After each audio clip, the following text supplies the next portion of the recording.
Shalom and welcome. Life lessons number 48. We are in parshat Shoftim. It's right there in the middle of the book of Deuteronomy. And this one has a lot of different laws that begins with the word Shoftim. V'shotrim means judges and officers you should appoint in all your gates. The importance of the rule of law and to have people in charge of it. People that will make sure that we follow the law, and also that people will help out the judges, that these were the officers to bring people to judgment if it needs to. But I want to concentrate on an important verse in this section known as Ki ha'adam eitz hasadeh. The human being is like the tree of a field. The human being is compared to the tree of the field. And that's a very strong word. So therefore, the Torah commands us to be very careful not to cut trees that give fruits. Only in certain circumstances you're allowed, but normally speaking, do not just go over and cut off a tree that is giving fruits.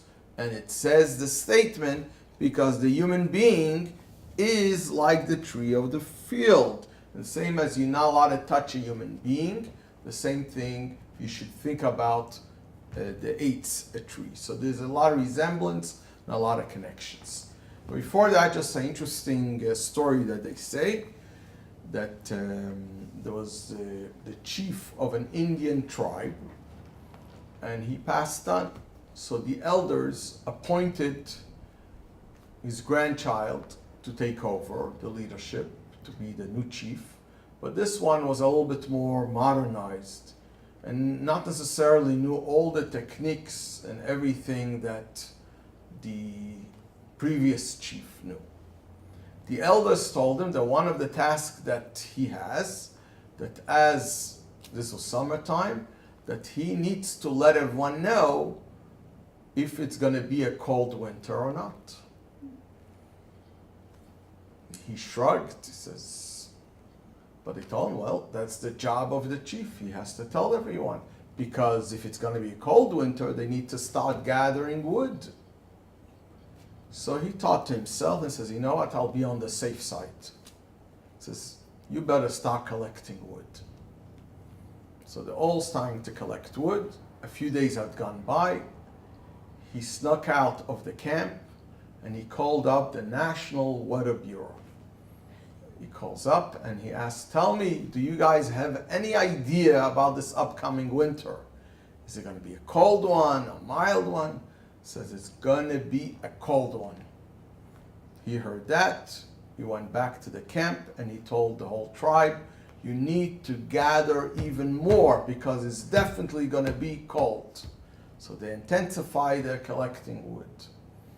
A few days later, he goes back and he calls the National Weather Bureau and says, what do you hear? You sure? This is 100% sure.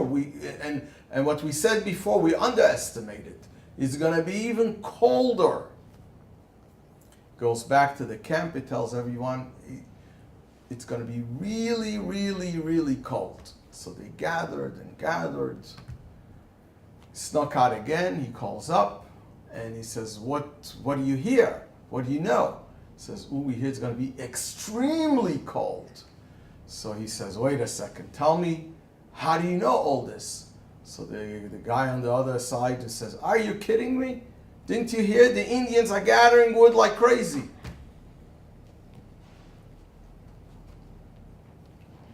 So one is relying on the other one. He doesn't know, he's making something up. They hear and they think that he does know. And all of a sudden, the whole world is going crazy. Almost sounds like current events. But when we deal with responsibility and really the way human being is supposed to behave, so really, if we think a little bit about this, these things shouldn't have so much of an effect. If we could look on these things, that these seasons that we have, are really for us to appreciate it, the work of God in this world. It's written in the Psalms and in other places that when we see all these things around us, it makes us to say, how wonderful and how great are you wonders and all the works of God Almighty. The Maimonides tells us something very interesting, that the beginning of our religion, the Jewish religion, began with one individual by the name Abraham. Abraham's parents, they worshipped idols.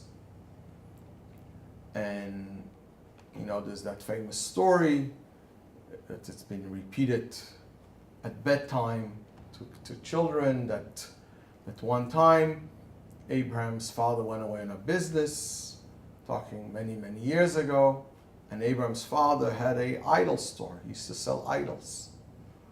And he asked Abraham to take care of it. And Abraham really didn't believe in idols. And as his father left, he went into the store, and basically if we could say that, he destroyed all the idols and left one big one with a big hack in his hands, attached to his hands. His father came back and says, Abraham, what happened over here? He says, ooh, there was a big fight here, and this big idol just got rid of all of them. He killed them all. Don't you see? He's standing there with his hack. And Abraham's father says, don't you know they have no brains, they can't do anything, they're just idols, there's no power to them? So Abraham says, so why do you sell them for? Anyways, but how did Abraham find this all out? So it's interesting. So it's written, Abraham, it's not that he was a big philosopher and he was thinking, why do bad things happen to good people? And all these kinds of questions that we hear so many times from different segments of here in this world. But Abraham's written, this is what they tell us. He gets up in the morning and he sees the sun is coming up. So he's thinking to himself, maybe that's God. Maybe the sun is God.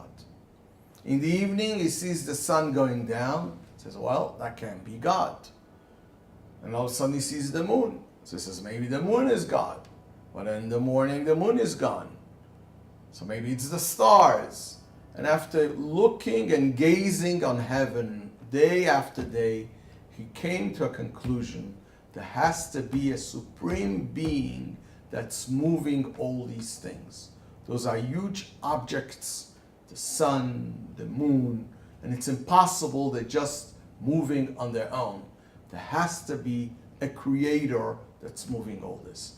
So Abraham, by looking at nature and on the wonders of nature and on the power of nature, he came to a realization that there is the owner of nature, there's the creator of nature.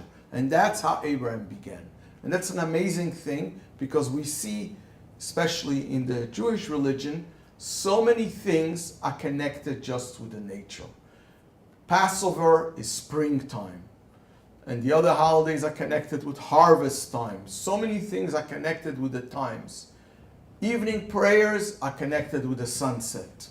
The morning prayers are connected with sunrise. So many things are connected with the times to just bring out the point that they're all here to help us out and to make this world a better world, and therefore we shouldn't mess it up and be careful with it.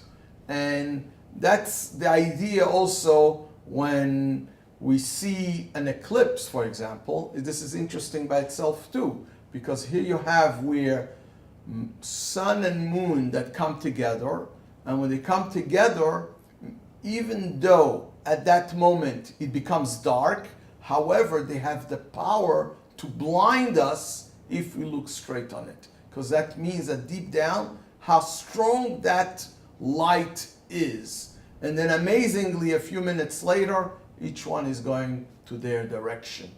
And what's more so, after they go to each direction, nothing has become less than the way it was before. The sun is as strong as it was before the eclipse, and the moon is as strong as it was before it was the eclipse. This only proves again the idea of the powerful God that is beyond all this. So we come to to what it's written here. It says, Ki ha'adam eitz hasadeh. That the human being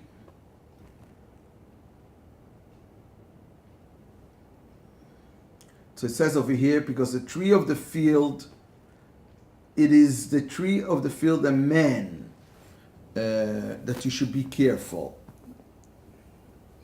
to destroy it. You should not destroy its trees by wielding an axe against them. You may eat from them, but do not cut them down.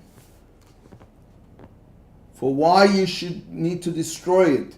Is the tree of the field a man that you should include it in the siege and destroy it?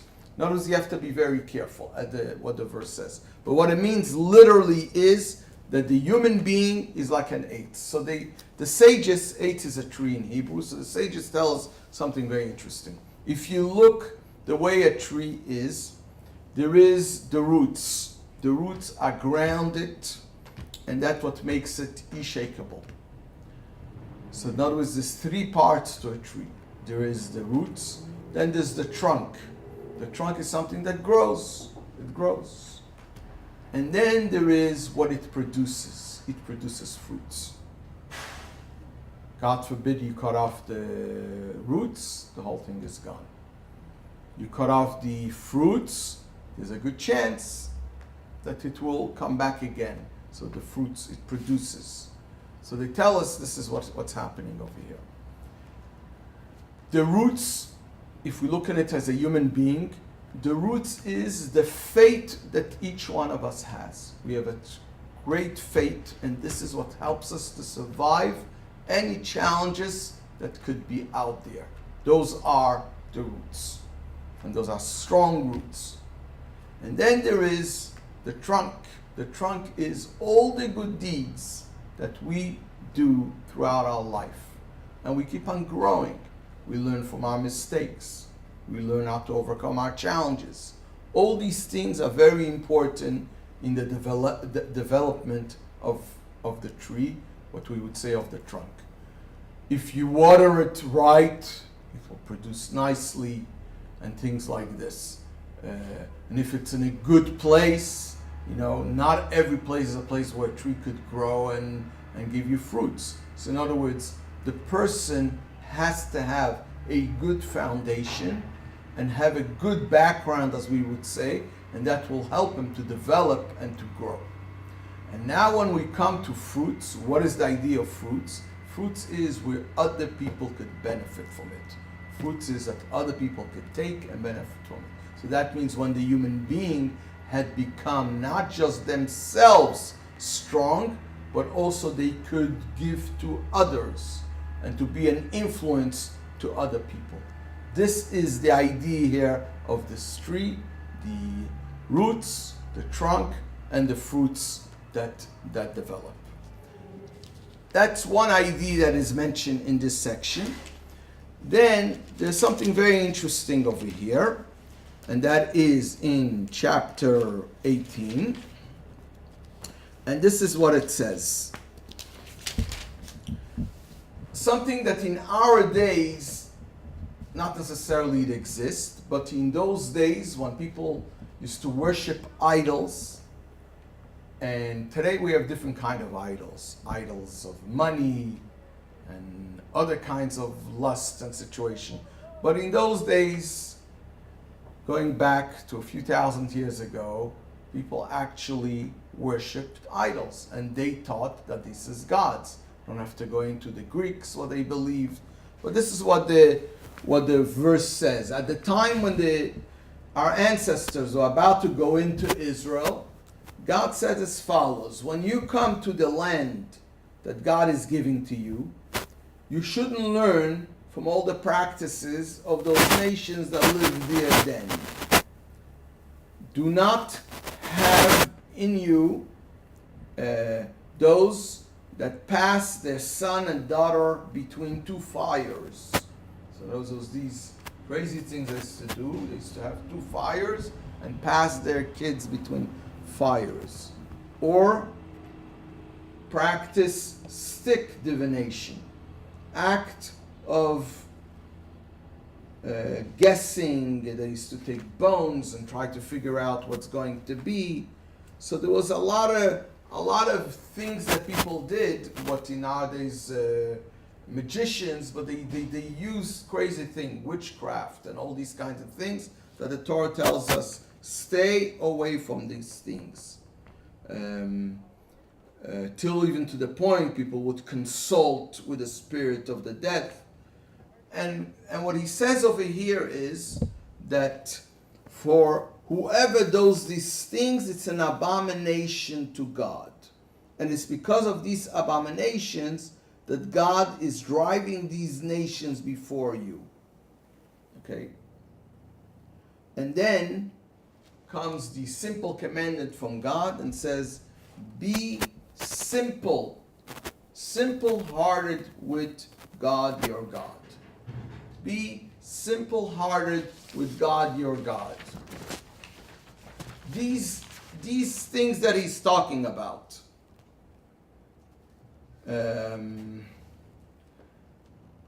Sorcerer, charmer, all these things that the Torah says that we should stay away from it. And then it concludes with the idea, with a commandment, with telling us, you know what God tells us, what I expect from you guys is just to be sincere, be simple. And everybody wants to understand what's the flow over here, what is the connection. And our great commentator, Raskin, he says as follows. He says, what is the problem with all this? He says, what God is telling us, walk with him simple-heartedly and look forward to what he has in store. Do not probe the future, but rather accept whatever happens to you. Then you will be with him and his inheritance. What does it mean? So if we think about all these things, is what is it in the nature of a person that he goes to all these places? So it's something very simple. If we think a little bit about this, is that a person has a curiosity. They want to know the future. They want to know what's going to be. And because the person sometimes is so much driven to know what's going to be, therefore he comes up with all these crazy things. He'll, in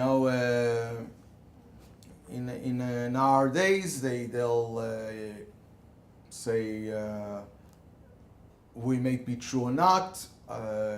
People that look up on the stars, on the zodiacs, and they'll tell you things. And I know many people that spend a lot of time looking in one newspaper about what happens if you were born on a Monday and on this time and on this. But I tell them always, go check another newspaper. It may have some different ideas, and then you're going to have a contradiction. So, but what drives the person that he wants to know all these things is because the individual is very curious. And is very curious. He wants to know what's going to be. And the question is asked many times, are we really better off if we would know what the future is? Not necessarily. Some people think, I'll be so calm if I know exactly what the future is going to be. I have a feeling it would even drive us even more crazy. And then we'll be even more in trouble. Besides, it takes away the fun of everything. So let's say a person knows, doesn't have to, not to worry is a side thing. We should never have to worry. But a person that, I don't know who's going to be my future wife. And, or the other way, or the woman says, I know who's going to be my husband. I would like to know what it's going to be. Not necessarily if you're going to know, it's going to help things out. Sometimes the surprise is much better and helps out into much better life. So that's the problem that we have all the time. We have all the time is we want to know things. We want to know things. So God comes and says, if you just walk sincerely with me, Tamim tiyei Hashem lekecho. Just Do not probe into the future, but be simple-hearted with God, your God, then everything will be fine. So notice, going back to the point of what I was talking before about the roots of the tree, that strong faith that we supposed to have and that we have, that should help us to overcome all kinds of situations. And then we realize that all these surprises, maybe at that moment it didn't look so great, but later on we see they helped us to even get better and to be in a better situation. So these are all these interesting ideas that Moses is repeating as he's approaching. Now it's the 40th year, they're about to go into Israel, and he's telling them all this. And in the Hasidic discussions, they tell us something very interesting about there's this in the beginning of the portion I mentioned earlier about you should appoint judges and officers in all your gates, and it says, and they shall judge the people mishpat tzedek. Mishpat tzedek is that you judge people correctly. And then the verse says, lo tateh mishpat, do not pervert justice. Lo takir panim, do not show favoritism. Lo tikach shecha, do not take bribe. Ki hashecha di'aver chachamim, because bribe will blind the eyes of the sages. V'salev divrei tzadikim, and will pervert the words of the righteous. So in other words, in the simple meaning is how careful we have to be. And we know this. We find so many stories.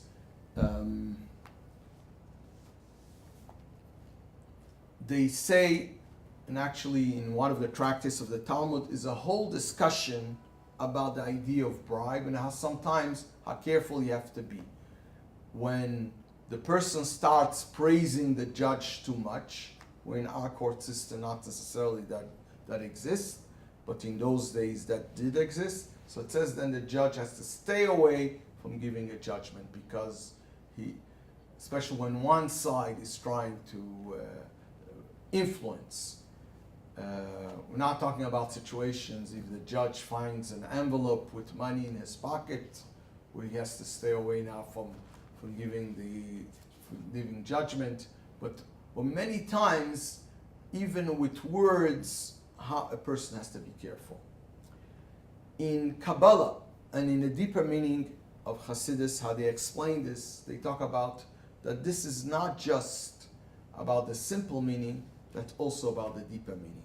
And they say how every human being in their body, especially in their head, have eyes, ears, nose, and a mouth. And these are all very important tools, as we would say, how the person communicates with what's happening in the world. With his eyes, you could see. Now, the person could be in control what to see and what not to see. We live in a time that everything is accessible, but at the same time as everything is accessible, we could also make it not accessible. Not everything on the internet you have to look. Here, same thing. We could hear a lot of things, but it's up to us what we want to hear, and sometimes we don't want to hear. It's always tempting to hear a very juicy piece of gossip on somebody else, not on us. And it's very hard sometimes to say, I don't want to hear. But we do have the capability to do it. And the same thing is with the idea of smell. That's a lesser thing, but also over there could be powerful. What you sense, what you don't sense. It's interesting. It's written that that's what it's written, when the Messiah will come, and then everybody will be in a higher level, the Messiah will be in such a high level that he won't need to have evidence to judge somebody. He'll see somebody, he'll smell him, he'll know, is he guilty or is he not guilty? That's a very, very high level. But there is such a thing of a strong scent, as we would say, a strong aroma that comes, that we have that with us. And of course, when it comes to our mouth, there is, on a basic level, as a Jewish person, where the Torah tells you, are you allowed to eat what you're not allowed to eat? And I would say even for the rest of the world, also there's such a thing as of not to be indulgent, to take everything that we want. You know, things have to be in control. Comes the Kabbalah and tells us, Shoftim, Shoftim, judges, an officer you should appoint. We're talking about the person himself.